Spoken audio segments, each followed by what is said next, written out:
Ladies and gentlemen, boys and girls, Joes of all ages, welcome to the main event of the evening.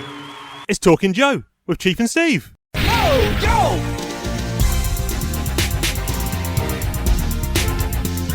Yo, Joe!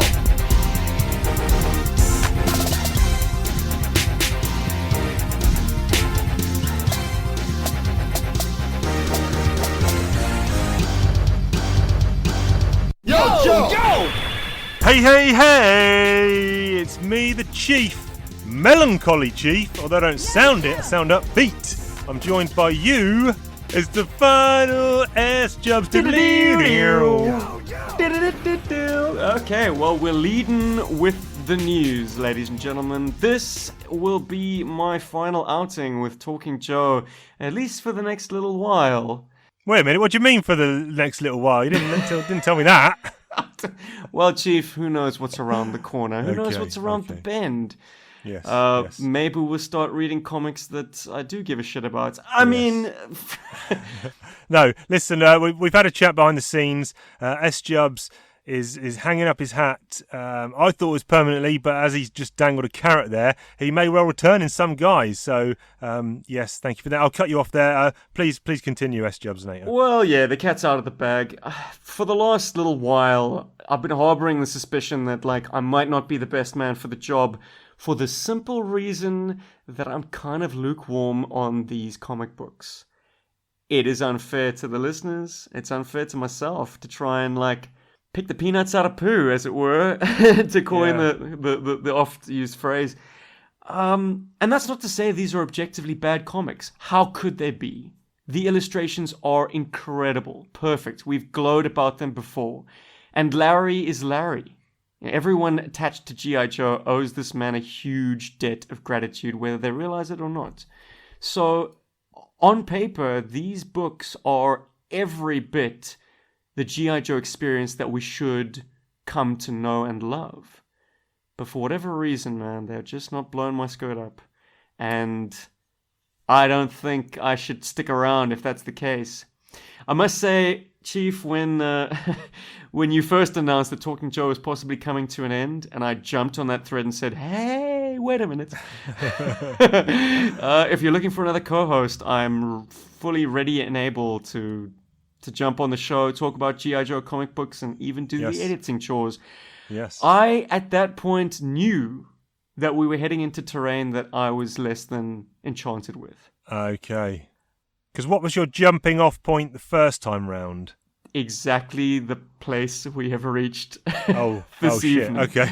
Okay. So I challenged myself to reread these now with a critical eye, because I now had to kind of talk about them on this weekly podcast show and see if maybe that added an extra shine or veneer of enjoyment that I could really sink my teeth into. The problem is, I think it's actually hurt my enjoyment of G.I. Joe even more. Oh, no. Man, I'm sounding like such a negative Nancy at this point. But what can I say, man? I know my appreciation of Joe so well. I know my sweet spot when it comes to G.I. Joe literature so well that if a comic book isn't delivering exactly that thing, then all of a sudden I turn into this whining fanboy saying things like, I'm sick of Cobra World Order being so over the top and the 6 degrees of separation from Snake Eyes. I hate hearing myself say these things. But the truth of the matter is, this just isn't the G.I. Joe book that I want to be reading. Yes. I mean, and I could be wrong here. I think because, and I don't know what your general comic book reading background is, but maybe, because I've read 20,000 comics over whatever, 35 years, maybe I'm willing to give things a bit of a pass, and because G.I. Joe isn't necessarily my favourite pop culture franchise of all time, or my favourite related hobby thing of all time, I'm a fan, but definitely not to the extent of S-Jubbs, of G.I. Joe as a brand. Maybe I'm willing to give things a bit more of a pass, whereas you're a bit more, not precious about G.I. Joe, but a bit more, how you like it and that's how you want it. Chief, I I'm one of those minds that treat my hobby like a course of study. It probably comes out all too vividly in this podcast. Love facts. Love researching just the little nuggets from the blueprints, from the file cards. Just things to pepper into conversation about these books. Those details were so vital and so vibrant. And I've got a theory about current G.I. Joe mythologies, particularly by our favorite scribe, Mr. Harmer. And that's the fact that, like, love it or hate it, but the book needed the energy of a toy line to propel it, to give him the inspiration to add to his own story that he wanted to tell and just keep the gears switching. Because every time he took us down a avenue of unpacking the mysteries of the Arashikage clan, the Hasbro overlords would insist that he throw in an issue dealing with X, Y, and Z new toy. That's really well thought out, actually. I think you could be onto something there. Well, it's those changes of gear that kept us all enthralled for so long. And without them, without Hasbro saying, okay, we need a mission in the snow that shows off the Snowcat versus the Cobra Wolf, write it, Larry. You know, without those directives from the top, he's taking suggestions from the fans. And that kind of circular creative process is just the diminishing returns for me. And we've seen how easy it is, if you're a fan, just to write a letter and, like 3 issues' time, get your wish come true. So, yeah, that's not ideal. I mean, listen, we're going to talk about the interior and the exterior of the books, the comics themselves, amongst all the regular Talking Joe spots. But I just want to say I'm actually really sad because, you know, it's the old break and replace. So we had Ben, then we had Chris, then we had S-Jubbs, Chief breaks and replaces. We have actually got another a co-host standing in the wings. It's a friend of the show, forum member, my actual good buddy, Mark Seddon is coming on. The Seddonator is coming on to pick up the slack, pick up the co-hosting duties until we decide how far we're going to run with this. I think we've got an initial plan of definitely going up to the end of Snake Hunt. So that's at least another 50 issues when we'll kind of caught up in regular. But Mark will be taking over the hot seat next week. But I just want to extend a big hand and a big thanks and gratitude to my main man, S-Jubbs, for being here for these last 30, I think. Have you done 30 co-hosting duties, I think it is.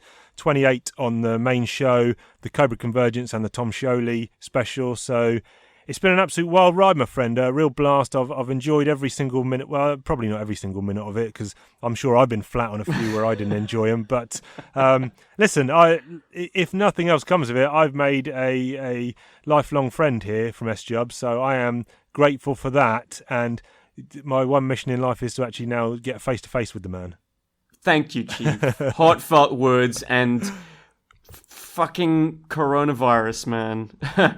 Quite possibly I would have already had a face-to-face with you by now had it not been for that bullshit. But anyways, we can beat that. We can beat that. Listen, we've got the emotional stuff out of the way. I'll hold back the tears until the end of the episode. I just want to just cap it by saying that while I might be down on the comic books, I couldn't be more enthusiastic about my favorite podcast becoming one that I'm not involved in anymore. Like, I will actually be tuning in week to week and listening to your boys. But holy shit, Chief! What part of my favorite podcast did you not understand? Okay, yeah, man? thank you very much. Like, back in the day, like, it was all Jim Godfrey who threw you guys under my peepers, and I'd been listening to you ever since I think your second outing. Was it Loft Woes and Quinn? You're the historian. You know them better than I do. Well, I did give them more than one spin each. In fact, I think they are probably still, those initial episodes are probably still saved, downloaded in my pod player. Okay. So even when there's no network, I can listen to Talking Joe. I've said from the outset that this is not, it's not a one-man show. It's every collaboration is 50% on this show. So all the episodes that we did together, it was 50-50. Probably more your side because you did the editing, but and the research. Even when I said I was going to do research, Probably more I never did some. But my side because I talk so damn much. Chief. listen, whoever, me and Chris was 50-50, me and Ben 50-50. So any thanks going out anywhere has to be split between all of us. But good stuff. And also, you're still on board with the YouTube videos being hosted on Joburg, the Toy Box videos. Am I correct? Yeah, which is precisely why I didn't know where you were going when I said, I'm just stepping out for a little while. I'm not dangling any damn carrots, Chief. I'm still very much involved in Talking Joe, baby. Okay, so right, okay, that's good. S-Jubbs is still a member of Talking Joe, and we have just concluded, I think part 6 will be out later this week of Chief's... No, have we done it? Have we finished Negative, Chief. Part 6 is out. Oh, shit, I don't even know what's going on. If you haven't seen it by now, jump on that. Oh, yes, season 2, that's right. Season 2, episode 1 is coming out tomorrow, and that is where we go into Ben's Toy Box part 1. Hey, have you got a jingle worked out already, Chief? Oh, I'm going to have to write that one. Ooh. Going to have to write that one. Yeah, so that'll be a 3 or 4 part episode, probably a series with Ben doing toys, and then we'll try and find another lucky person where me and S-Jubbs can jump into the toy box. So still a member of the fold, still a member of the family, S-Jubbs. But listen, oh, Benjamin, can he please do us an intro sequence with those mad editing skills of his? I'll text him up as soon as we finish recording now. Too much time on the beach, mate. Yeah. We were supposed to record sometime this week, and I said, "Oh, can we do today?" And he goes, "Weather looks good. I'm going to be out all day." Must be nice. If the sun is out, forget about any productivity from that man. He works best in winter time when he's stuck indoors. But no, he's watching movies then. Anyway, we love that guy. We got a show to do here. Not do well in sunny Queensland, let me tell you. Okay, no, he'd be out all the time. When every day is a beach day, no day is a beach day. I've learned the truth of that fact. I'm like, sun shining again? Yes, yeah. Talking about the beach, I've just come back from a two-day jaunt in Littlehampton, down on the south coast. Built had a lovely time with the family. Wasn't that busy. Built some sandcastles. Built a mega super sandcastle. So it was a 5x5 base. Then it was a 4x4 sandcastle bucket base. Then a 3x3, and then a 2x2, then a 1. So 30 sandcastles in total. Built that mother at 11 a.m. Waited for the tide to come in. I thought the tide was coming in, but it was actually going out. So it didn't come in till 4 p.m. And it's about 10 minutes away from hitting this castle. I'm about to get my Joes out, position them all around this castle, unlike some sort of silent castle siege, and see if the seawater, the tide, can collapse it all. I've gone to my bag, which was positioned about 10 metres away from the sandcastle. 3 9 or 10-year-old girls come running over, trampled the whole castle. Oh, yikes. Yeah, can you believe that? I went over, all my stuff was still, my buckets and my spades were still there, but all of our bags and things were about 10 metres away, and they were still there, and I said, this is my castle I've just built. And they just looked at me like I was some kind of douchebag. And I said, fancy saying sorry? And they just laughed at me and ran off.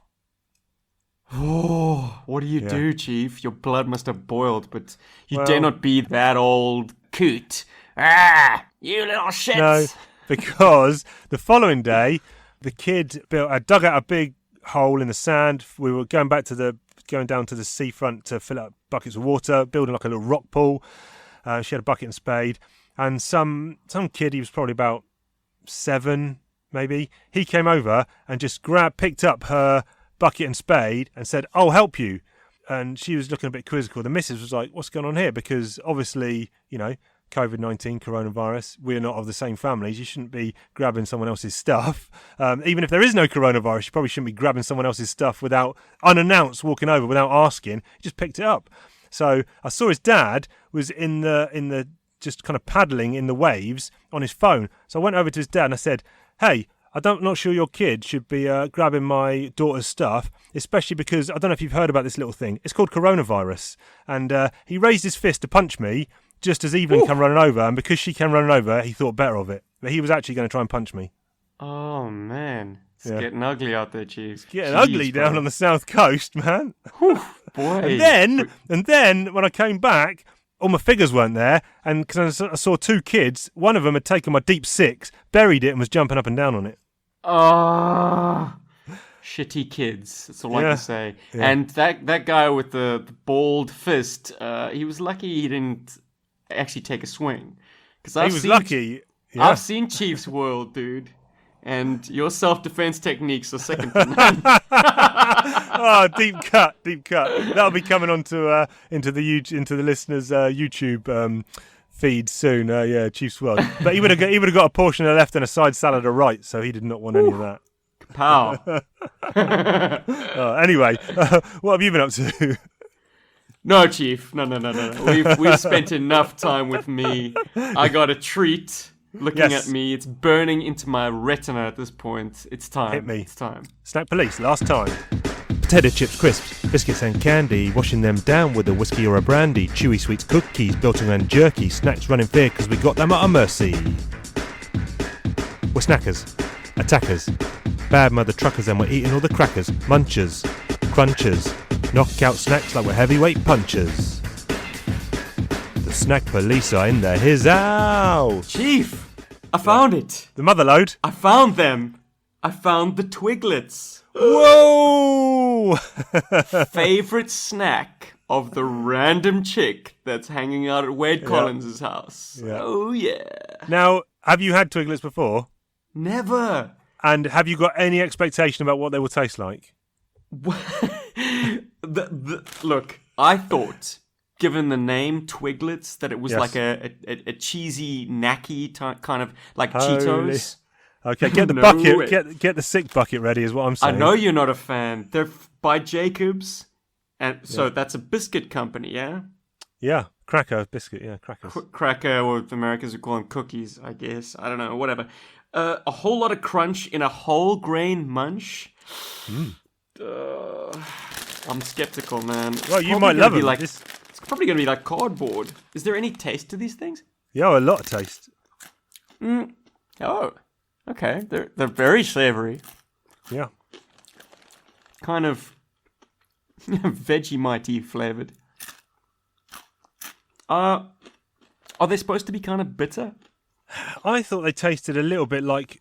See, I thought for many, many years, I thought they were a Marmite flavoured snack, but I don't think they are. I don't think there is any association between Marmite and Jacob's Twiglets. Or is there? I think I'm detecting a distinct note of burnt toast crust. Oh, yeah, you could be right there. That's the flavour. Burnt toast crust. 0 thumbs up for this snack. I have no idea what Shannon Gallant was all about when he was like, okay. Daddy used to bring them back in boatloads. You can keep them. Chief has got a packet of Golden Wonder Transformer snacks, curry flavoured. Bringing it back, curry. Oh, yeah. So these are snacks. They come in two shapes. One is kind of like a chassis shape, and then you get the circular hoops which go over the. So they are totally axles. trading on the robots in disguise. Yeah, That's incredible. yeah. So And Hasbro hasn't given them a cease and desist. oh man, they are so good.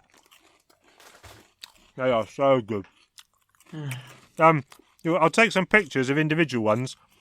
You struggle to get the hoops to stay on the chassis, on the axles, because they're just not long enough.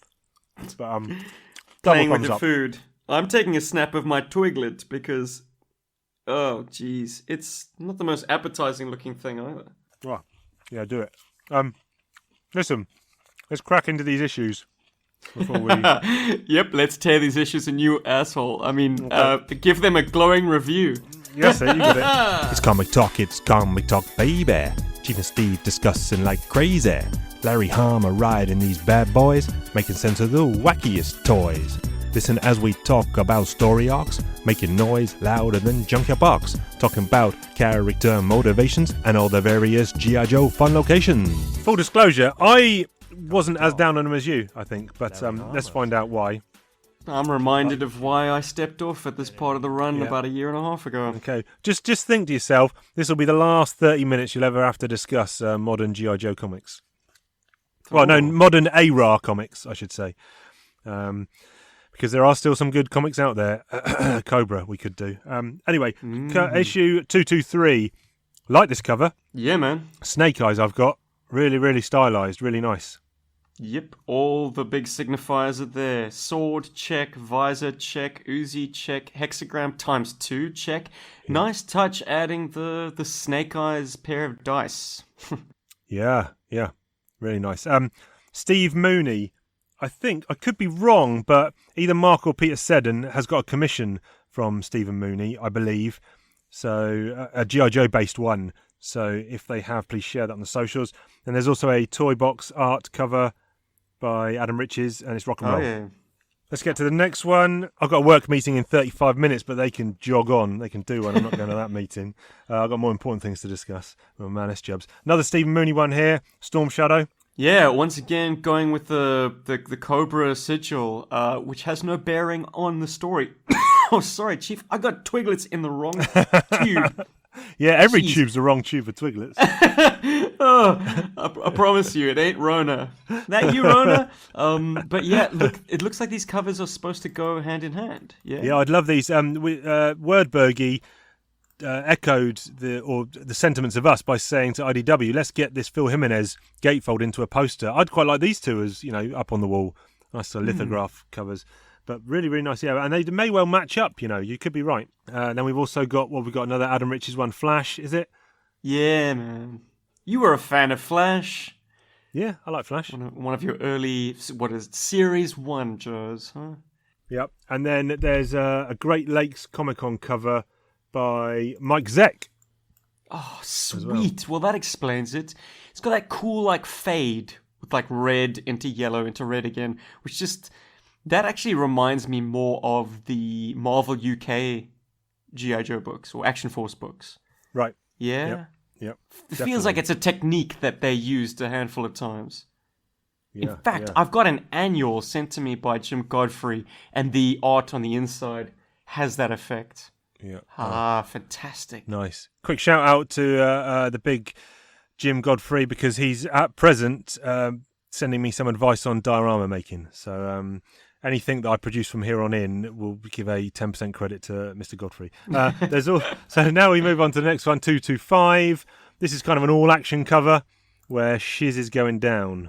Ooh, wow, Chief. We could play a real, who's who in the zoo on this cover. It's incredible. And, of course, none of this happens in the issue.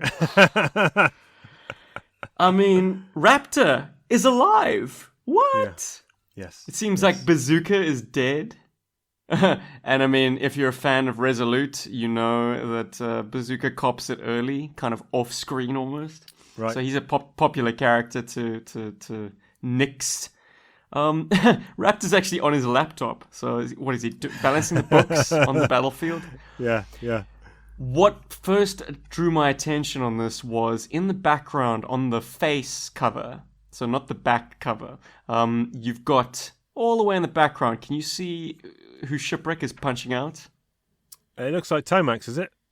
Well, one of the twins. One of them. But then that sets you on an interesting little kind of Where's Wally hunt. Right. Can you find the other the other twin? one? Well, this is where Inside Chief's mind returns, because this is obviously a front and back splash cover. This is a wraparound. This is a wraparound. I kept using the wrong bloody nomenclature last week. That's fine. But I don't have the wraparound. It turns out what I do is when I custom bind my comics, I cut out any double page ads or back pages so that when I send them off, there's less actual page counts so that they can bind together better. If there is something that goes onto the wraparound back cover, I'll actually fold the back cover over onto the front page so that when it gets bound, you get it as a, do you know what I mean? It can display as the full cover should. But I've clearly cut the back cover off, forgetting it was part of this, so I do not have that part of the cover. Well, if you've got access to your mobile phone, I've saved your ass. As always. Well, who's going to send me these messages? Mark, get ready to start sending me messages on a weekly basis to help me out. Oh, there's that Twiglet, yeah. Oh, it looks like a shriveled up dog penis. Right, okay, here we go. So, where's Wally? Where's Crimson Twin? You're telling me he's on it, right? Yeah. Is Lady J about to do him one? No, Lady J is about to plant her Zarana. boot into Zarana. Oh, but is he to the left of Lady J? He is, and he seems to be taking a hit from no one. Yeah, where's that fire? The angle of fire suggests the chopper, or... Chief, you're not thinking laterally, man. On the face cover, Shipwreck is punching the other twin. So on the back, yeah! the non-punched twin is taking the hit. Incredible. S-Jubbs. Right, Mark said, and you've got a lot to live up to. You've got to be picking all these nuggets and things out because, yeah. I mean, like, what a callback to... I mean, look, I'm pretty sure this comic book artist is perhaps channeling more of the cartoon appearances than that one instance in the comic book where Larry actually used the telepathy thing. Yes. But that said, it's a nice little nugget. Another little cool nugget. There's a rather unique and underutilized helicopter on this back cover, and that's the Locust. Oh, yeah, underneath the Sky Striker. Yeah, man. It's done up in silver or white, which is at odds with its regular coloring, either in brown or green. But nice to see that vehicle. It's seldom utilized, and yeah, that goes deep, man. That's a 1990 vehicle. Sean J. Wordberg, there you go, baby. 90s. Yeah, and this quite famously has a good appearance in issue 24, I think, the Russ Heath drawn issue. The Commander Escapes. Oh, you're talking about the Skyhawk. Oh, is that the Skyhawk? An infinitely more famous vehicle, Chief. Okay. But nice try, pal. Okay, No, man. as evidenced every week, I know nothing about toys. You're going to have to look at that WhatsApp picture I sent you and zoom in top left of the rear cover. That's That's the what Locust. I thought that thing was. Okay. It's an actual helicopter. It's not a kind of a VTOL jet craft. Okay. Very good, very good. Wild Bill flies one in the issue. I can only describe the events more than the number. It's in the kind of 120s, I think. And it's after the Tucaro's forest has been deforested. Yes. He uses it to bombard some Razorbacks. Right. And cover the exfiltration of the October Guard and the Joes from Okay. that So what is country. this thing on the front page that's shooting at Mindbender in the bubble that Wild Bill's in? Ah, that's the Skyhawk, baby. That is the Skyhawk. Okay, and that's the thing that was in man. issue 24. Right, got it. Okay. Good stuff. This is obviously an SL Gallant cover. Again, this is another one I'd love as a poster. We've also got the toy box art, Adam Riches, and who's here? I can't really see. I've got the small one. Is that Grunt? Yes. Yes. And then there's a subscription cover by Agnes Garbowska. Oops, I just knocked the mic over. And it's Scarlet and Snake Eyes Inside a Heart. So this came out on Valentine's Day. It was a February 2016, that's why. Yeah, but it's a bit unfortunate to be using that as your central love story focus. I mean, are we assuming this is deceased Snake Eyes? Yeah. Or, perhaps even more interestingly... Or she moves quick. Yeah, those little hints that were dropped about her kind of... Oh, Sean, won't you just stand there a little bit longer? Yes. You know, you're reminding me of the man that I loved. Oh, yes. damn. Awkward. Right, let's get into the meat. But before we get into the meat, we need to know... Last time on A Real American Hero... G.I. Joe prepares for the Cobra World Order, calling in the top special ops brass to the pit to discuss options. Until Wendy Ling Torres, the junior senator in charge of G.I. Joe's Overwatch Committee, shows up with information on Cobra's plan. Not a moment too soon as Cobra activates its Crimson Guard members all over the United States. Okay, so I do want to point something that I did actually like on the second page here. And that is where there's the guys, these top brass, are arguing in the background. And who is it? Someone's on the phone to Hawk, and it's Hawk, how's it going down there? And he just says, we're getting the job done, as all this bickering is going on in the background. I quite like that. Yeah, ever the pragmatist. And that's all I liked. No. I feel like this is a different side to Hawk. He's also depicted differently. I like the fact that Galantis has aged him a bit. He's got that high widow's peak. But by the same token, he's kind of de-aged Duke a lot. You know, he's got this like... Brad Pitt in Fight Club tousled hair that looks like he actually gels it.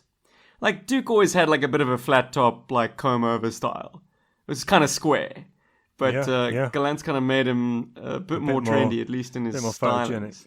Have we seen Wild Bill in this new get-up of his before in the comic? Probably have, but I just not mentioned it. I don't know. Have we? That would be his animated look. I think Right. the orange life jacket Yeah. and the blue shirt.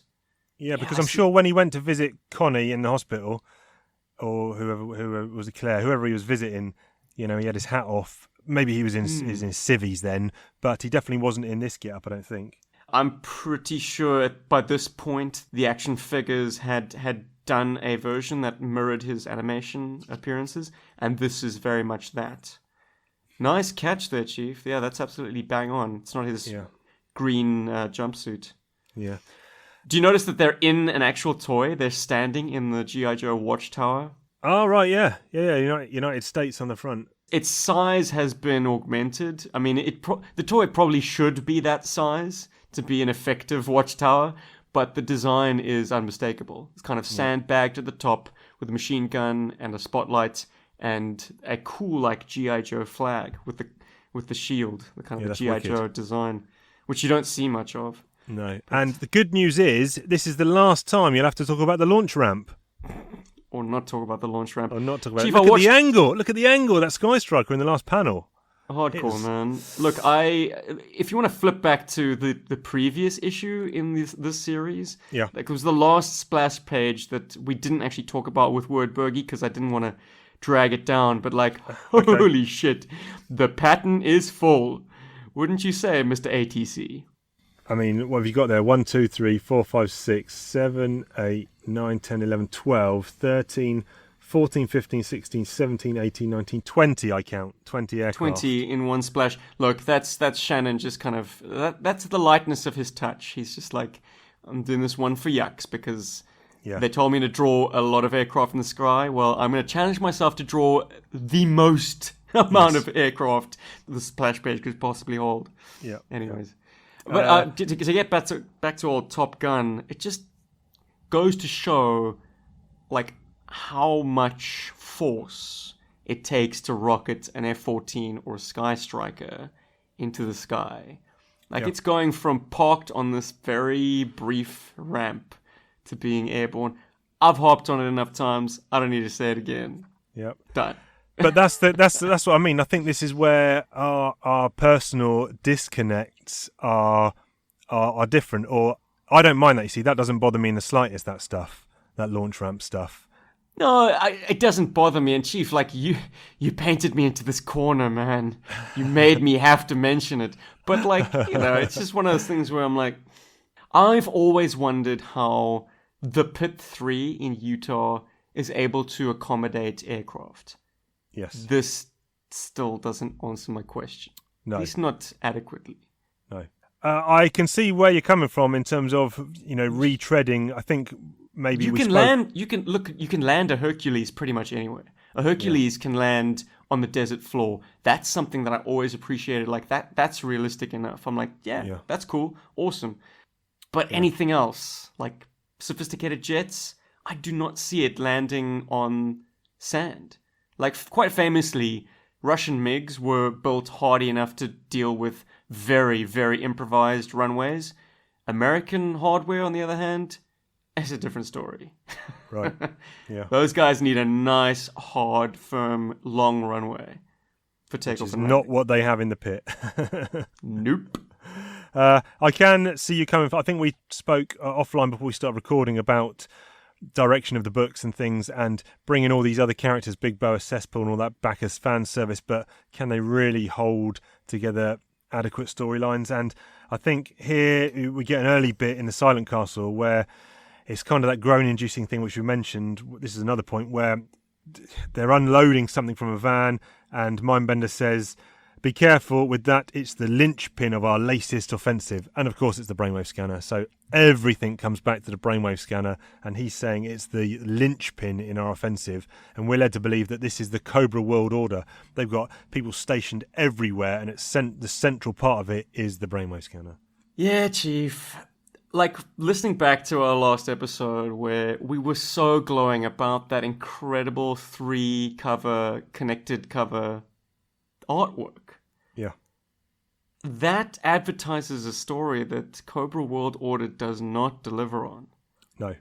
You know, I focused in on small details like a sequence with Torpedo versus the eels and a cobra bug descending on them in the background. And I'm like, well, shit. I am a kind of a, fair weather comic book purchaser. Yep. A cover like that would have got me to part with my hard-earned dough. Yes. G.I. Joe, even G.I. Joe is not an automatic buy for me. But I would have been totally beguiled by that cover and then feel a little bit cheated out of my cash when I read bloody brainwave scanners back again. Yeah. And it's a kind of a, whoa, we hoodwinked everyone, like we're going to kill off all the competition to Cobra's rightful place as terrorist number one. But actually, no, you're not effective at killing off anyone. Yeah, and I think, look, let's not forget that we go back 40 issues or so, and I was listening back this morning because there's some gaps on the Every Joe Story Ever spreadsheet of scores, and I will catch up with you offline because I need to get some scores from you, unfortunately, so you'll have to flick through some pages just to give me a ballpark figure. We'll do that offline. But I was plugging in some scores, re-listening to certain sections where we Yo-Joe things, and let's not forget that two-parter in the 180s, whenever it was, where the Black Major shows up, the Red Shadows, and the two-parter on the whale when they go to the boat at sea. You gave that 10 out of 10. So yeah, let's not forget that great stories from Larry are in there somewhere. These are not those. And that had no Cobra involvement. That was just a two-part special missions. So it proves that it can be done. Great Joe stories in the Real American Hero universe can be told. But I definitely do feel that the book wouldn't continue if he just told two-part special mission stories. I think maybe this is editorial. They said, you've got to have a big, flashy, splash title, Cobra World Order. We're down to however many, 6,000 books a month. We need to... Chief, I'm basing this on nothing, but I'm absolutely... my gut tells me you're absolutely bang on the money with that. Yeah. This is not coming from Larry. He never wrote these kind of subtitles. No. Yeah, no, this is IDW's marketing ploy. Anyway, he didn't have to use the brainwave scanner again, but he did. And what I did find confusing was there's only 3 small kind of Fred teams and just singular Freds almost that are going out to these locations that the Joes then have to intercept. Would it not have been more sensible for Cobra to send 50 agents to 50 locations rather than just 3? I don't know. Am I making sense? Look, this plan is not making sense, and you're absolutely right. The more the merrier. Like, if this was Cobra's master plan from the very instant that they started the Crimson Guard program back in 1985. Yep. Okay, maybe, the timeline's obviously compressed because we're not treating this as real time. But if this was the culmination of Cobra's deep seeding of America with these fifth columnists, yeah, absolutely. There should be thousands of them, not a handful that G.I. Joe can fly around the world or fly around North America and stop. And they managed to get the location of those 3 very simply. And it's not like they sent each Fred with a crack team of, troops. They just sent the poor guys on their own. I want to know how G.I. Joe was aware of these guys. Like, G.I. Joe got the drop on the Freds. These deep cover, sleeper cells. It's never fully explained how G.I. Joe's intel is somehow ahead of the game. Okay, well, that's good at least, because I thought I'd read it and didn't understand or had just forgotten it. But you kind of backing me up to say they don't really explain. I flicked back all the way, man. It's just another case of, G.I. Joe being inexplicably one step ahead of their enemy, even in this so-called Cobra World Order storyline, where it feels like, in order to set up the tension, G.I. Joe needs to be on the ropes. They need to be playing catch-up, and yet they know exactly where to find the Cobras, and, what's more, they have enough lead time. It's not like they're having to mop up after these reactors have gone critical, or after these dams have been destroyed, or after, a Fred has already sent 50 planes crashing into the tarmac. Like, G.I. Joe is able to preemptively move their agents into position, like, because they know when this countdown will end. It's like, man, come on, way to go to just destroy all tension. Yeah, yeah. It's storytelling in reverse, actually. Yeah, and it is a crying shame that the more I look at these pages, Gallant is such a good artist, and I don't want to feel he's being dragged down by the story and Larry's script, but to an extent, I think he probably is. He's not the forgotten man, because everyone will always talk about Larry first when you talk about G.I. Joe, but this is sensational artwork going on. Yes. Thank you, Chief. We need to pull it up just a little bit for my exit interview. Art Chores, once again, phenomenal. I don't want to speak for the man or read too much into our one-on-one or two-on-one with him, but he's got a cynical side, shall we say. Yeah, and he's agree. pumping out the best work he can, but he knows he's working for a rather aloof creative who he has very little contact with, and he's just, he's having a bit of fun with it at times, because he knows that they're not creating the cure for COVID-19. Yeah. This is a funny book. I had to read this page a few times. It's the fourth last page in the first issue. Cover Girl is making an assault on the tower, and Fred headshots someone, and the panel before looks like Cover Girl with a knife, and she's about to go in, and then the next page is kind of a silhouetted head, and Fred has blown her brains out, and I was like, holy shit, he's just killed Cover Girl. And then I flipped the page, and actually no, Cover Girl's now coming out of a hatch. And then I didn't realise that it was this woman called Miranda who he's actually killed.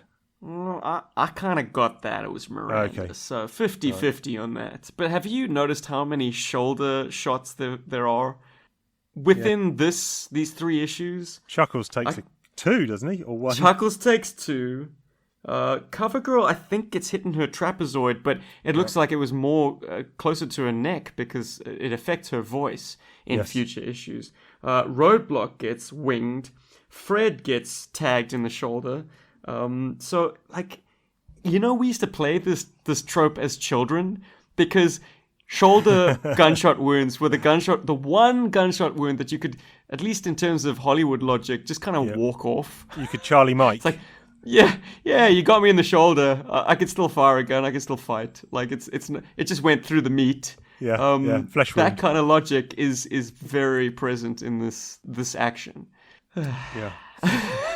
Don't know where I'm going with that, other than to point out, like, wow, there are a lot of coincidental shoulder shots, and these are coming from, like, guys who are probably very proficient with pistols. Yeah. Oh, another guy who gets winged is what's his name? Good old Colonel Bright. Colonel Bright, the guy working with Cover Girl. Yes. Yeah. And then we see Cover Girl in the hospital, and she's in a coma, I think. And this is something we haven't really seen. We've seen Roadblock in a hospital bed a couple of times, and Gung Ho, I think, in a hospital bed way back when he was sliced up.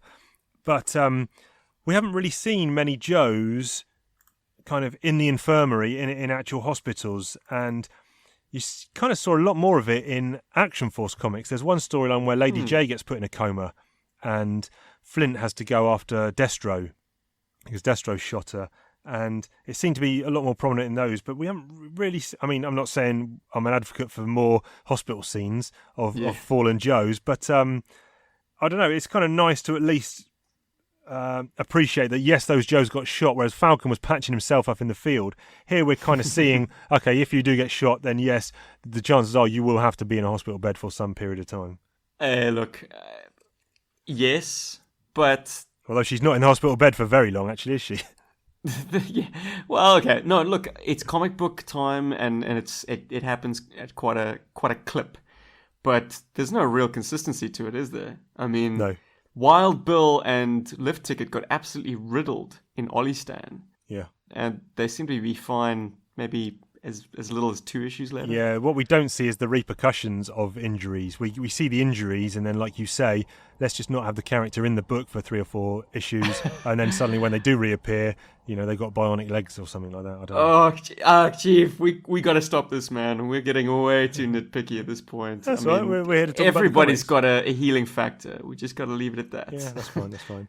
Just fill me in on the deal with Wendy Ling Torres. So she has had the brainwave scanned. She's been scanned up in a previous issue. She's a plant, a deep cover Cobra agent now, effectively. But Joes know that she's a deep cover Cobra agent. And now she's coming out to say that she stopped the Cobra World Order towards the end of this series. I don't think Joe know that she's been brainwashed. Do they not? They know that her aide is a Fred. Right, okay. But they had no problem with her taking the credit for mobilizing the joint strike on the Freds. Right. Because it serves as a smokescreen to hide G.I. Joe's existence. So we're now playing in the realm of G.I. Joe being super secret. Yes. And also Cobra to an extent until they come out. They said now the world knows about Cobra, but okay, fine, whatever. I don't mind a bit of retconning every now and again. It doesn't really bother me too much. Okay, should we talk about Crystal Ball? Well, in a letters page, Larry confesses to the fact that Crystal Ball, he's starting to take a liking to him. Right, okay, yeah. I mean, he most certainly is your fabulous plot device, Deus Ex Machina at this point. Yes. Because he does go into a receptive trance to reconform the psychic energies that once filled rooms. Let's not forget he does that. Crazy. Well, Chief, you said it a number of times, and I'm just going to echo you. Like, G.I. Joe, more so than ever, has become a superhero book. Yeah, it has. It really has. Have you checked out Dice's mask? He's very smiley. Well, the way Shannon draws it is like it's not a mask, almost. He draws it like it's painted on eyes, doesn't it? Or that it's actually this kind of like wicked caricature-ish face. Yeah. Face.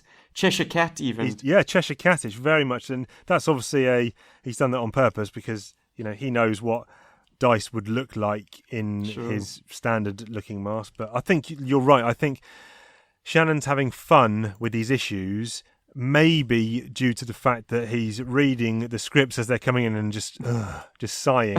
So maybe he's just thinking, what can I do for myself, or some Easter eggs for some friends or something like that. I don't know. We're speculating, obviously. But well, look, Zartan has never looked better. Yeah, he looks fantastic, doesn't he? Yeah. I love artists that make the eyes white. I'm not a fan of Zartan having pupils. No, that's good. I do like this scene here as well, this panel where you see Destro's forces kind of tooling up, ready. I noticed a colouring flub. I'm on Mr. Brown's case again. Go on.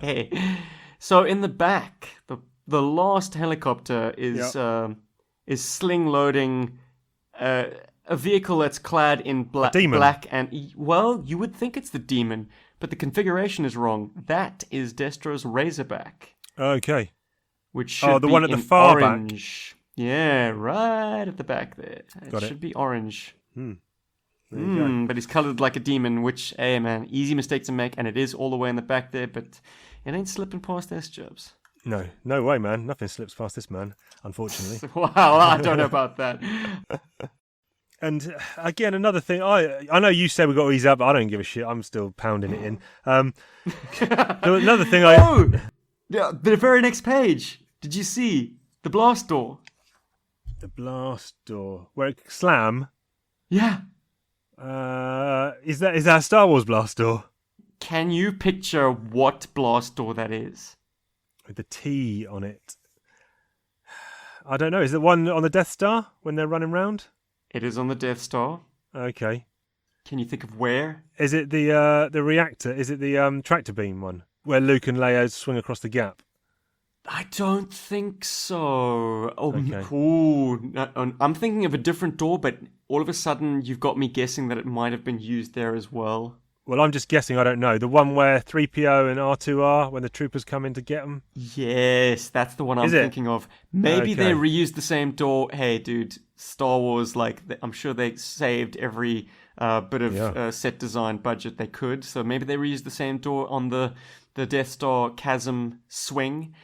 Yeah. But the one I'm thinking of is, the one the one that the Stormtrooper bops his head on. The chasm swing for probably 25 years was my all-time favourite New Hope scene. For luck. No, in fact, it still is. It still is, yeah. Love it. It's my favourite. I don't know why I said for 25 years. I can't think of one that I prefer still. So.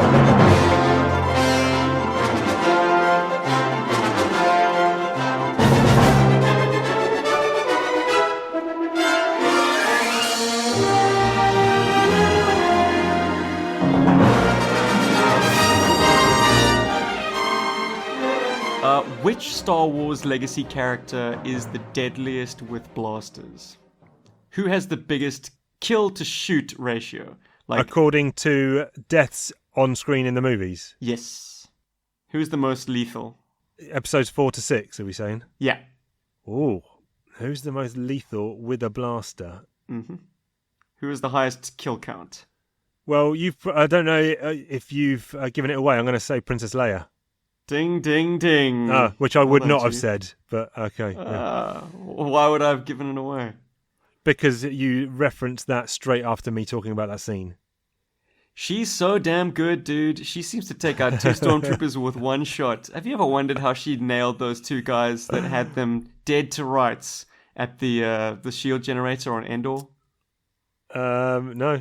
She's just the best, I guess. She is the best. I love you. I know. Blam, blam. Amazing. That scene gives me goosebumps. Love it. Man, I'm gonna have to watch those 3 movies just to put my spirits back up after reading these issues.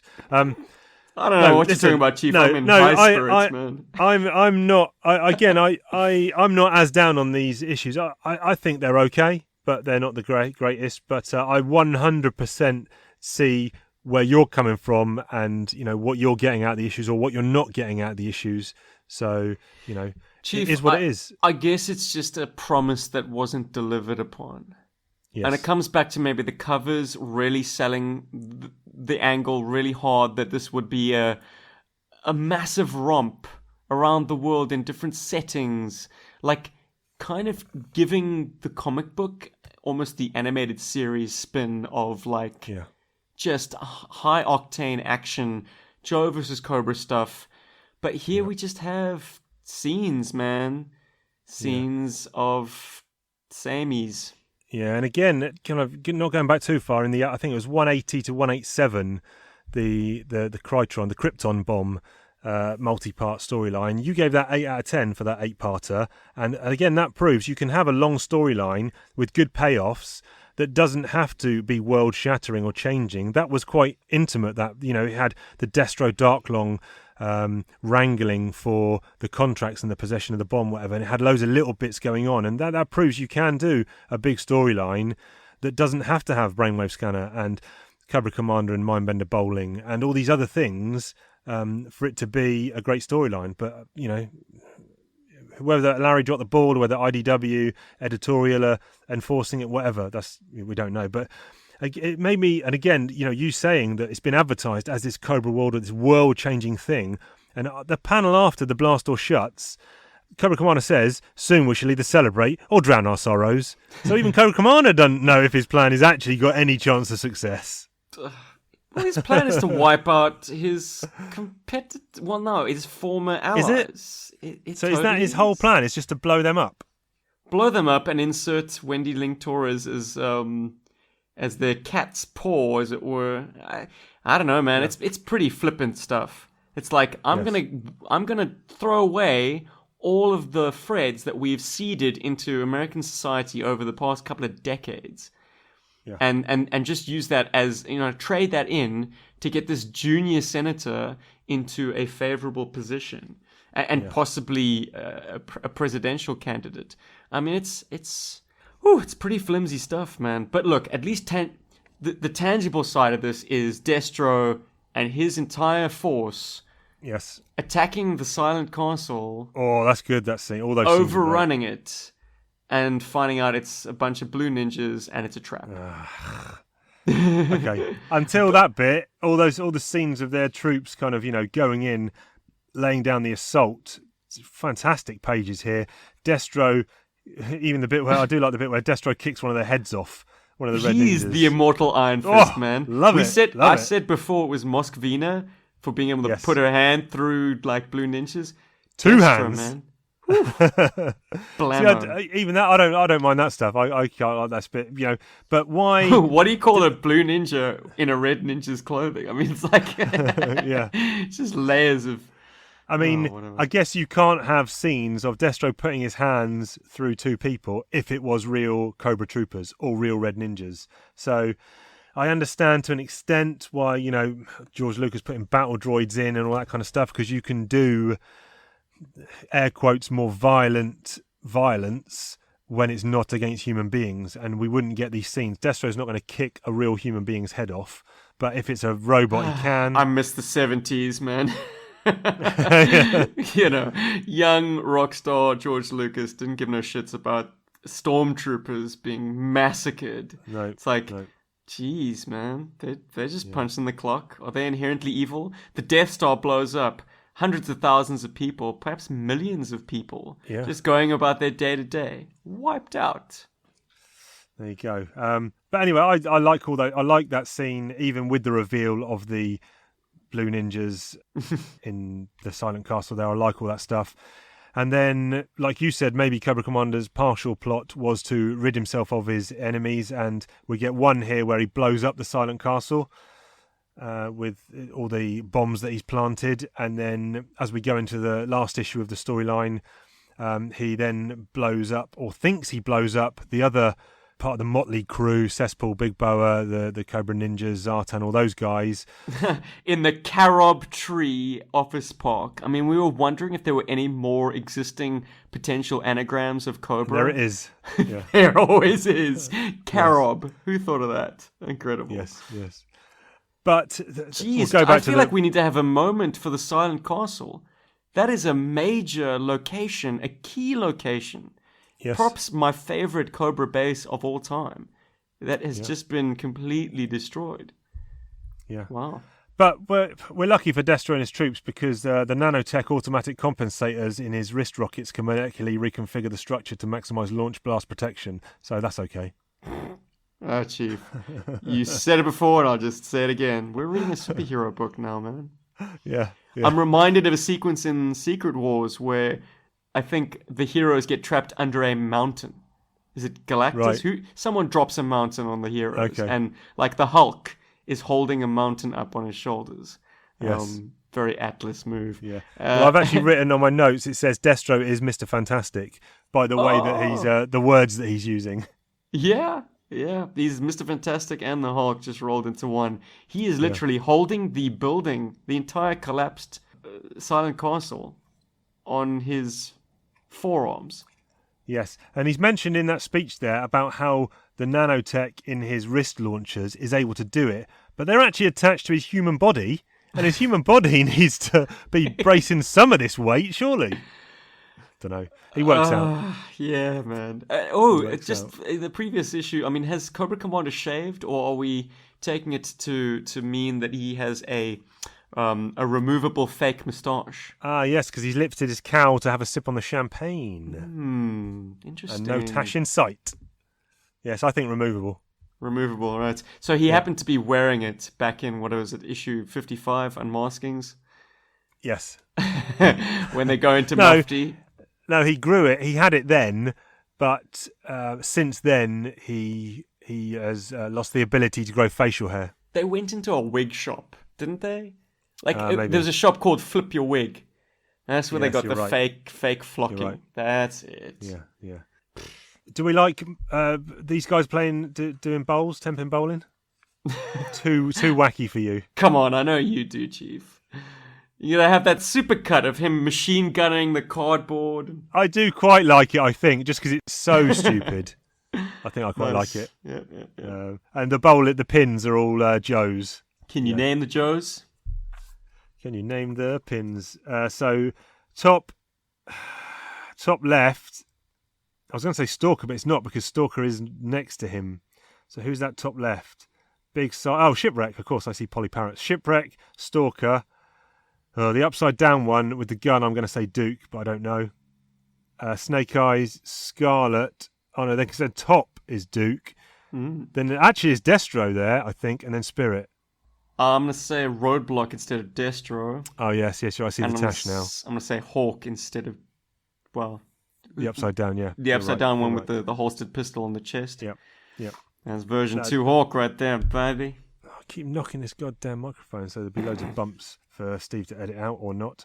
So, but yeah, we mentioned earlier that Cobra Commander thinks he's blown up all his enemies, but when they switch the channel, the Dreadnoks, they see their own building that they're in blown up on TV. And it's like, what?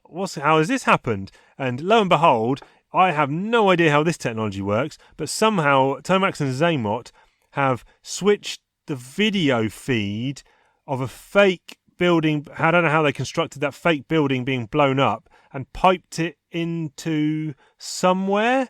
So Cobra Commander sees what he thinks is the building blowing up, but they have obviously dismantled all the explosives and done some kind of super high tech that I have no idea how it works. Chief, you need to stick with your diorama building, man. Clearly, Tomax and Zaymot constructed a miniature.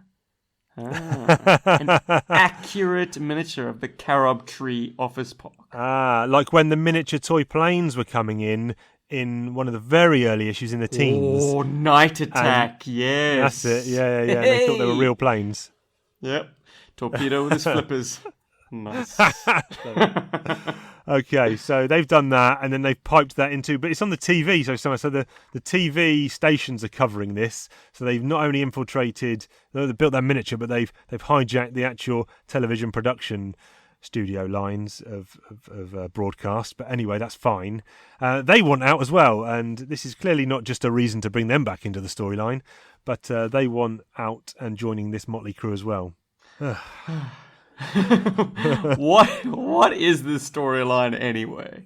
Look, we do get some unique insight into early missions with Duke and Roadblock. Probably the high came point... out of nowhere. Yeah. Well, this whole side story with and this is the problem with the bloody Cobra World Order subtitling. And that's the fact that, like, obviously, Larry has still got these various other threads that he wants to... he doesn't want to put everything on ice while he tends to this, the 6 or 7 part story arc that is kind of almost being imposed on him.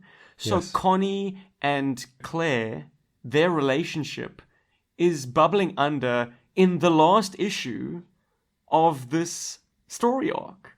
Yeah. So... You said it last week that you were worried that this would kind of, be a weird, jarring, like, switch, a bit of a jump cut to the proceedings. Well, it absolutely is. There's no denying it. Well, I was worried that it was going to interfere in this big Cobra World Order storyline, and it's actually the 150, I don't know what angles I'm using, 180 reverse. This is the story I want to hear, and Cobra World Order is intruding on this. Yeah, well... It just goes to show that, like, Cobra World Order as a concept is a bust. Yeah. It does not fit with Larry's writing style. No, it doesn't. And like you said, this is evidence almost that this is the stuff Larry wants to be. He shoehorned it into this storyline here. But this is the stuff he wanted to be writing, maybe, and editorial forced the other thing on him. But what we get here is a flashback. Claire has been captured, and Duke and Roadblock are part of the rescue team, but when they go in to rescue her, they're unable to successfully retrieve her, and then that's when she goes away and then doesn't get reunited for 10 or X, however many years it is. What is the team that Duke and Roadblock? Who are they supporting? Who's the kind of the alpha on this? Well, it's not the Joe team, is it? I don't think. Really? Well, I don't know. I assumed that this was just a non-military Joe team that these guys were tagging along with. Even though they've got a guy clad in black with a katana. Yeah, and when is this set? Because Duke says, who's the guy with the samurai sword? This is before, as I understand it, this is before Duke and Roadblock were Joes. Right. Okay. Yeah. Okay. And they are kind of the backup team. They're not handling the actual extraction proper. They're just to provide covering fire for... Right. Okay. As always, for the S-Jubbs main- explains the storyline to Chief. So we're saying that the Joes were on a mission to maybe an extraction mission, and Roadblock and Duke were tagging along with the Joes. Yeah. Just as backup. Okay. Right, so that explains that is Snake Eyes then. Because I was like, who's this black guy? Clearly not Snake Eyes, because Duke would know him. But this is before. Mm-hmm. Right, okay. Does Snake Eyes carry a samurai sword? Look, in the early days, yeah, the Snake Eyes character hadn't been fully fleshed out by the time he was in plastic. No. So the first Snake Eyes did not come with a sword at all. The only hints we had to his ninja training came on the file card. Yeah. Yeah. But that's not to say that, look, in the chronology of Snake Eyes' history, Yeah. his martial arts training with the ARAH did come before his time with G.I. Joe. Yeah. And I don't want to be a complete newbie, naive chumpton, but samurai and ninjas are two very, very different things. Am I right? And I thought he was a ninja, or is he a samurai with ninja training? I'm not sure. Look, ninjas are very atypical of what we conjure up, or so I'm told, when it comes to the martial arts world. Like a ninja is an assassin that hides in plain sight. Yeah. You know, you very seldom see them in these kind of black... Like, they are the terrorists of the feudal Japanese world. Yeah, and I've read plenty of Lone Wolf and Cub and Usagi Yojimbo to know that a samurai is something completely different. But it just made me interesting when it was more the reference when he said, "Who's that guy with the samurai sword?" Because for some reason I just didn't picture Snake Eyes with a samurai sword. But anyway, that's semantics. Yeah, and it's also a typical thing for the uninitiated to say, like calling it a samurai sword. Like, yeah, you'll of notice, course. like in Kill Bill, there's a throwaway line like, "Little girl likes to play with samurai swords." That's something that Oren Ishii says. Yes. It's Right. like, you know, stupid Westerners, of course you don't know what a katana is, or right. a wakizashi is, like Yeah. the correct terminology for these various blades. Yeah, that's good. You've no prized it there. So Duke was just unaware. He's just using a general term that he was positing for that type of sword. Yeah, I like it. American colloquialism. No prize in the mail. But yeah, this stuff is really, really good, and it ends up with a savage beatdown when, the last page before we see them in the Statue of Liberty, those first couple of panels on that page of the flashback where, the guys are laying the butts of their guns right into him and just giving him a savage beating. Is that a wrap on Cobra World Order, Chief? I think that's a wrap on Cobra World Order. The last page of it is a Cobra parade in Springfield. Springfield is proud to be the home base of the Cobra World Order. Yeah, what is old is new again. Yeah, I've seen this before, I think. I guess Larry just wanted to revisit those awesome video arcades with laser guns. Yeah. S-Jubbs gave me some homework to try and make those in diorama form. Good one, Good cheers. luck, Chief. Well, at least you can get scaled video game cabinets. Do you know this? Oh, can you? They exist, and they actually play like Pac-Man, Galaxian. Oh, I've got one actually. Yeah, I've got the Gallagher one. Yeah, you're right. And is it scaled to G.I. Joe? Yeah, it probably is for 3 3/4 inch. Yeah. But you want it 6-inch, man, don't you? I want 6 inch is such a ball ache to make dioramas for because everything's got to be so much bigger. I mean, just more material. I suppose I don't know. Anyway, I did start construction today on something G.I. Joe related for the 6-inch line, which will take some time, but when finished, if it's good, will be good, and it is going to need the involvement of a G.I. Joe artist, and I'm going to hit Mr. Shannon Gallant up to help me with a specific part of this diorama. I will spill the beans to S-Jubbs when we stop recording. Ooh, off the record. So is there I'm looking at the letters page. Is there anything on the letters page we want to talk about here? I haven't read them. I'm just reading them now. I did make a note that the last letter on issue 223. Yep. If you want to flick back to that. Yep. That really speaks to me. Okay, so I'm going to read it out. Correct me if this is not the right one. Mr. Harmer, I just finished reading G.I. Joe ARAH Cobra World Order Prelude. I loved how the pit is described. It felt for a moment as if I was back in 1982 again, under the covers with a flashlight reading about the pit for the first time. It was great how Cobra's origin, standard operation and current status was shown. Awesome way to get the fans amped up for the upcoming series. My 9-year-old son is really pumped about it. Reading comics has helped his reading dramatically, as it did for me years ago. I've been reading G.I. Joe since issue 2, had collected and still have most of the figures and comics from then. I want to say thank you for all the years of G.I. Joe and for helping to make my childhood magical. With my son now playing with the figures and reading the comic, I get to experience it all over again. Thank you so much for still writing this book and keeping it alive for yet another generation. David Conroy from Ontario. It's the response that really kind of encapsulated. I didn't want to stop you, Chief, and I probably will leave that in. But Larry's response saying, thanks, I got a lot of friends approaching me at cons. No, I'm not going to do Larry. Thanks, I get a lot of fans approaching me at cons who tell me that reading the Joe comics was a great help and encouragement to their reading skills. And I even have had a few who said the comic helped them overcome dyslexia. Now, I don't have dyslexia, but I can definitely attest to the fact that I was never reading highbrow literature. I was reading the work of Larry Armour. There you go. That's why I talk so good, man. He goes on to say that a large number of readers thank me for not writing down to a kiddie level, and others note how the footnote captions taught them a wide array of military and technical terms. That's the reason why I have this thirst for like looking beyond the pages of the book and looking at the little nuggets of detail and love to like synthesize all this information to, you know, further my enjoyment of all the stuff that Larry jammed into these books. Yeah. I didn't want to set out to be pedantic or instructional.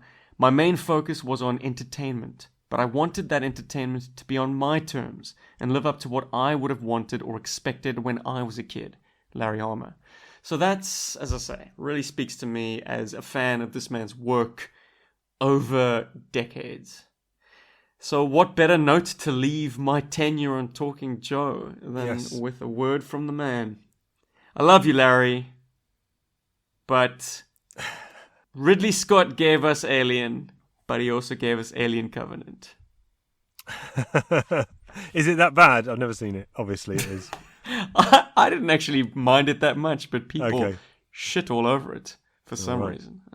Okay. Yeah, it's the highs when they were high. Okay, better example maybe. Yeah. George Lucas gave us the playground that fired our imaginations throughout our youth. But he also made Darth Vader complain about how much he dislikes sand. Yeah, true that. I don't know. It seems a shame for me to ask you to yo-jo this storyline, but that's tough shit. I'm going to ask you to yo-jo it.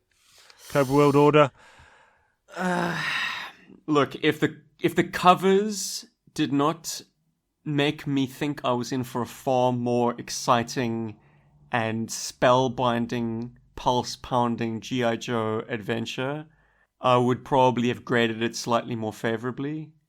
But because of the monumental disappointment of it, that, like, it was a Cobra scheme that was set up to fail, okay? The bulk of Cobra Commander's plan with the Freds that we've been building up to for dozens of issues, for perhaps the bulk of G.I. Joe, A Real American Hero comic books since the introduction of the Crimson Guard, okay? And this is the culmination of it. It's just a token or a pop-up target to curry favor for their new darling, Wendy Ling Torres. Like, that's just so contrived, man. It's like all the good is eroded and undone. And it kind of lessens my appreciation of G.I. Joe just a little bit by doing that. So yeah, man, it's gonna take the booby prize. I think I'm going to grade it as 0 out of 10. Whoa! Boom! Basement dweller. Cellar dweller. I think Chief's coming in with a 6 out of 10. Let's move on. I'm hoping that we got some toys to talk about in the last episode because it's time for Steve Talks Toys. Steve talks about toys, ho ho. Steve talks about G.I. Joe. He talks about all the toys from the comic book and the animated show. Steve talks about toys. Steve talks about toys. Steve talks about toys. Steve talks about toys. Well, Chief, yeah, man, I kind of wanted to get our teeth into it with Bergie, but we just had such a great general chat about the issues that, it kind of, by all rights, ate into the toy talk time. But we had a fantastic nugget in this run of issues. All credit goes to Shannon for sandwiching it in there. He didn't have to, but he did. Can you remember? I'm going to narrow it down. It's a vehicle. Yeah. Okay. Can you remember a little Easter egg that just, I don't know, got me happy, even though it was 1 a.m. on a work night? And we probably spoke about it, and I've forgotten already. It's not a tank, is it? It's a half track. It's a half track. It's a half. Do I know any half track? Is it the what's it called? Tiger Cat. Oh, the Tiger Cat. Oh, right. Yeah. Chief. But I suppose the conversation is really about the broader concept of repaints and the Tiger Force as one of them. Jump is back! We'll stop Cobra with Tiger Force, the roughest, toughest jump force ever! Get those captured Cobra vehicles repainted and re-armed. They're part of Tiger Force now! Tiger Force, showing the colors yellow and black. Hungry to fight and ready to attack. Nobody makes G.I. Joe. Tiger Shark is ready. So's the Tiger Cat. Tiger Force, attack! Nobody beats G.I. Joe. Tiger Force. Tiger Force. Vehicles and figures sold separately.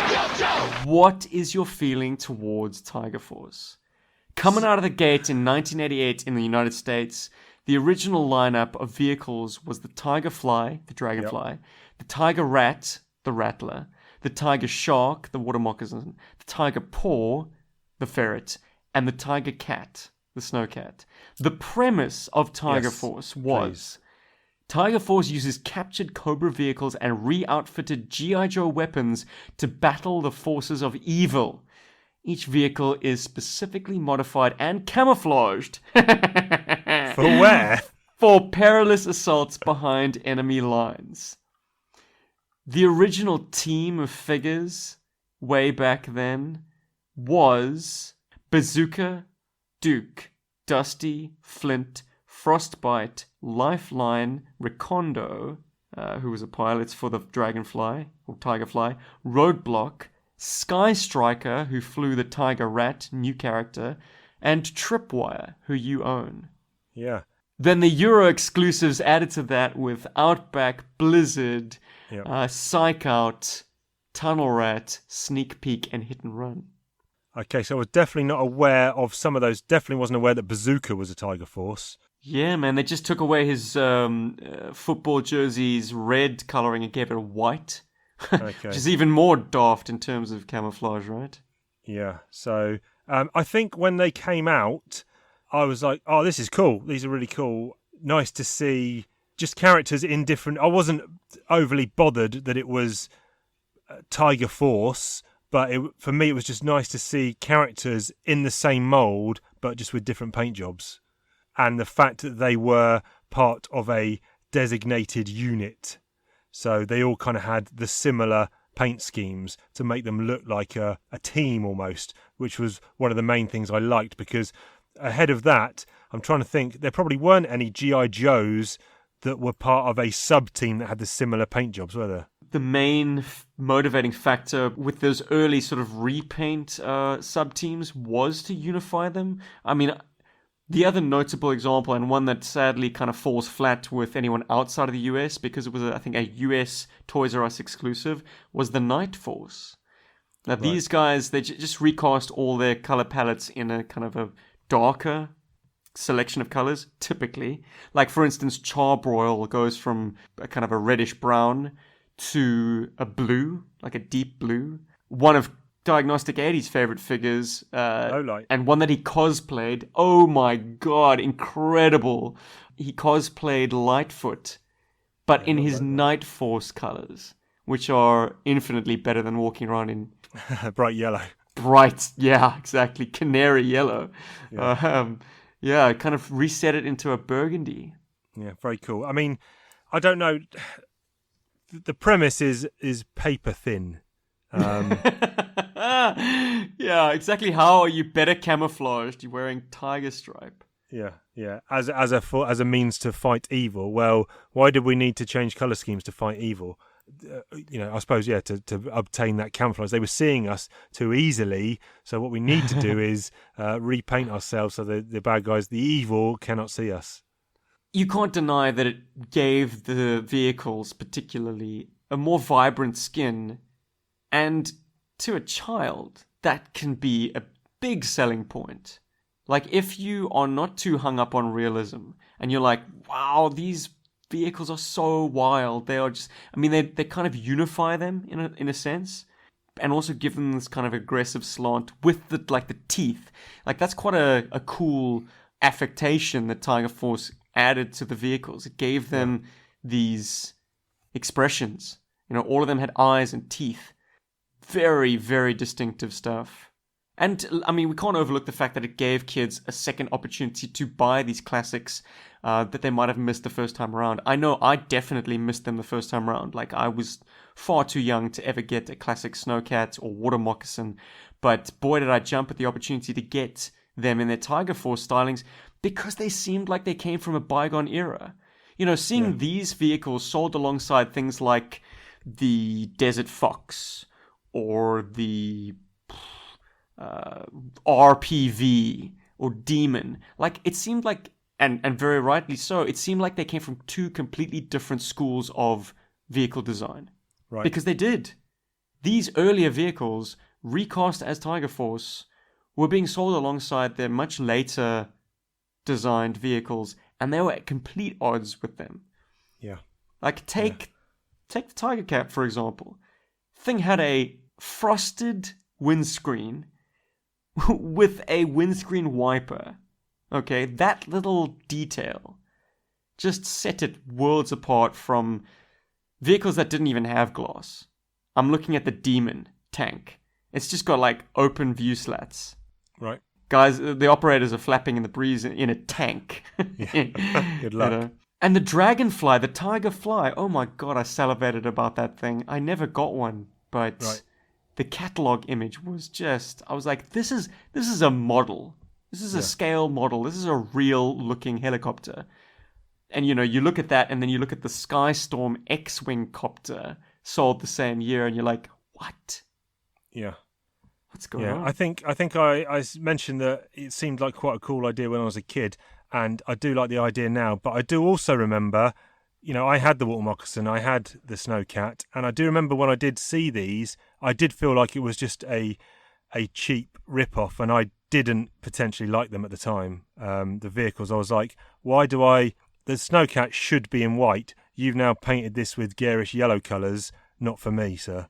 I'm going to combat you on that point, and this simply because the Snowcat can work reset as a desert vehicle. I like the idea of a half track. I mean, half tracks can go anywhere. Yeah, no, I like it. I get it now, but I think when I had the Snowcat and I was seeing these other things, I was just like, that's not the real one. The real one is the white snow-based one. That's not the real one. I don't know, just the kid mentality. Yeah, I guess I just had no awareness of the real one. Like, that's perhaps where our point of views differ. Yeah, and that's but now where... it's like, yeah, wicked. I want that desert half track now. Yeah. Well, it's also a weird one in that the Snowcat has that really low clearance in front because it's effectively a snowplow. Yeah, like it's got that front piece that hangs very low.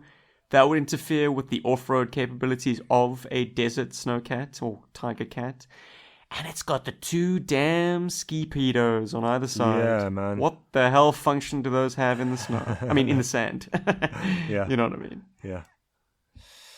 No. Yep. Good. Is there Weird. any lines within Tiger Force that you would still, any figures or vehicles that you would still, need that would complete a collection for you?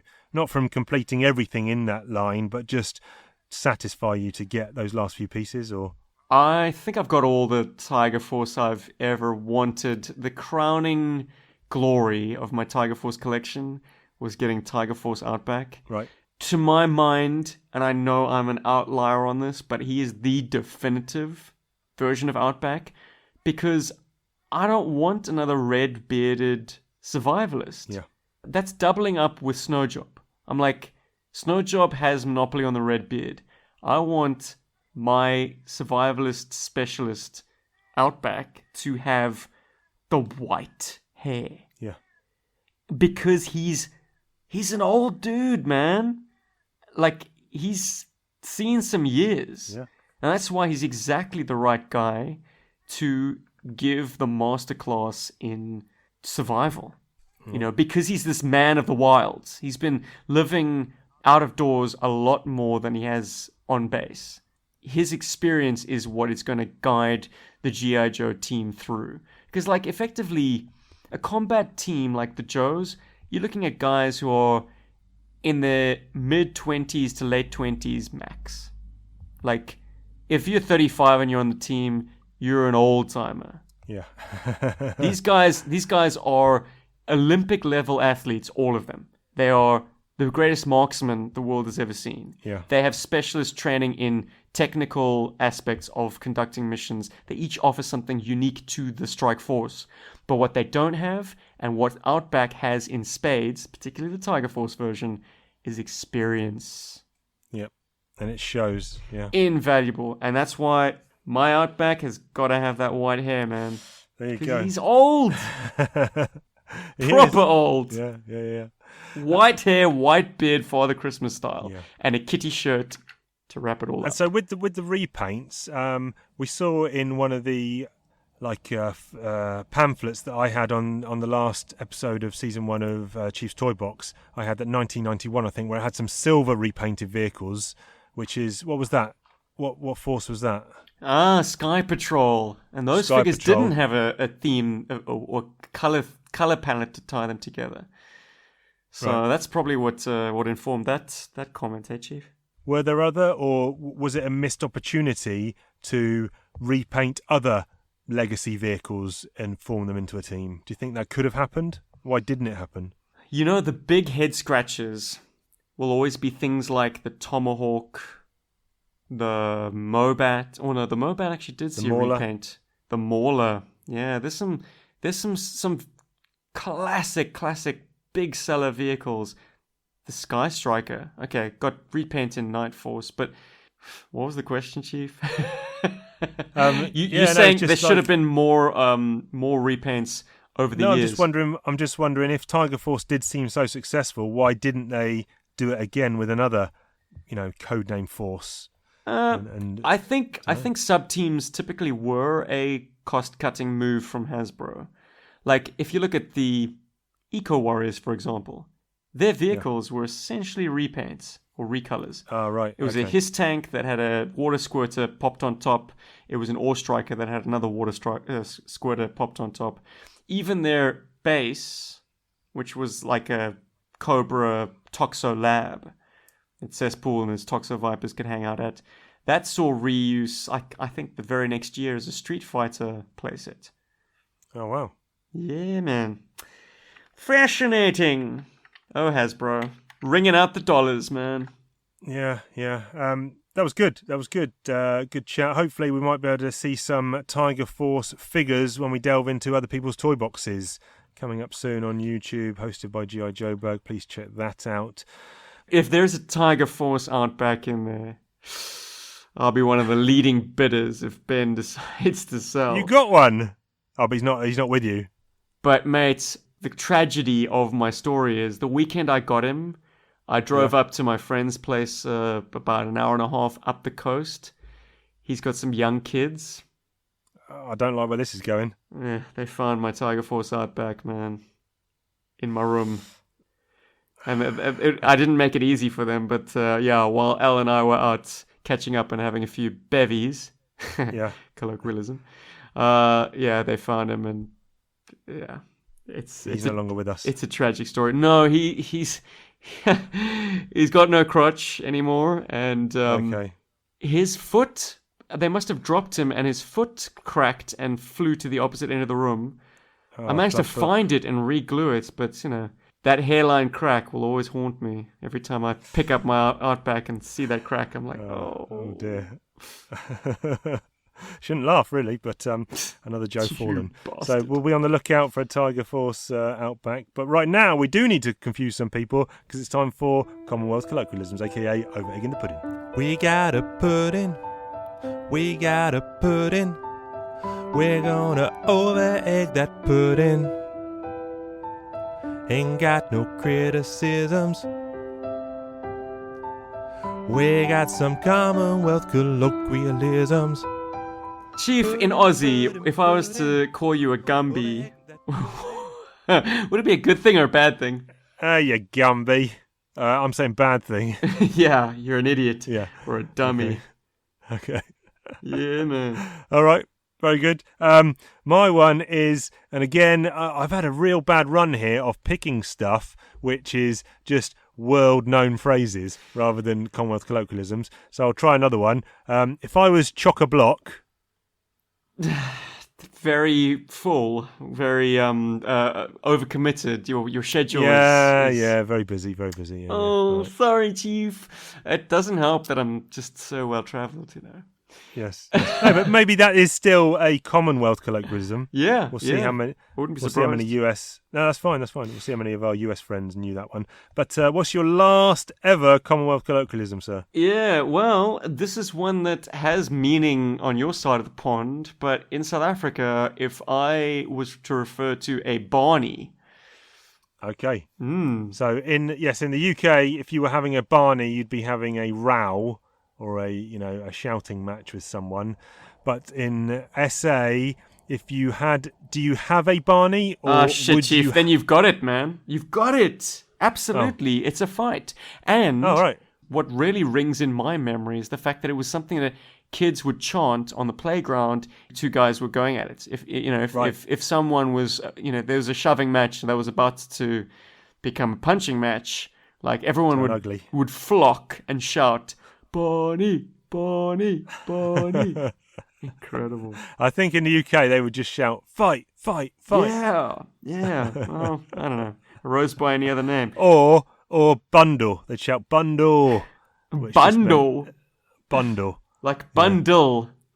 Bundle, yeah, BUNDLE, which I Amazing. think meant if two people are going at it, then everyone just jumps on, everyone piles on, and just Excellent. everyone bundles on. So form a massive pyramid of bodies, and the person at the bottom lives or dies, who knows, until we peel them off. Yo. Yeah. Listen, let's close I was out trying with to this. chase a Betty, and then this rock spider came up to me, and then we had a Barney. I'm gonna miss them. Yeah, brother. Listen, we asked you a question, us being the people on Talking Joe, and you being the listeners sent us some responses, but we're going to ignore them and we're going to answer them ourselves. Chief. Were there any notable mentions? Come on, there surely were. This was the question we asked many moons ago because I got my timings and dates all wrong, and it was, what vehicles would you like to see in the world of G.I. Joe? I am actually going to read out all the vehicles that were mentioned, but discussion-wise, we're just going to talk about mine and S-Jubbs, so apologies on that, but hopefully we will have read out your suggestion.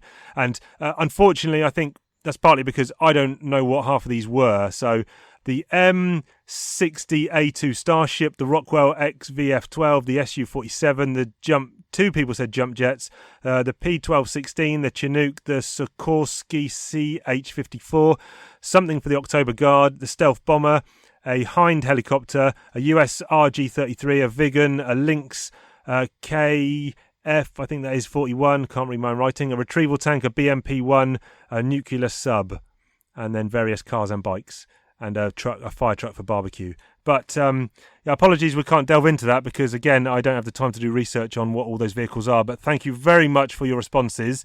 But for you, S-Jubbs, was there any particular vehicle, real-world vehicle, or something you wanted to see in the toy line that just never got released?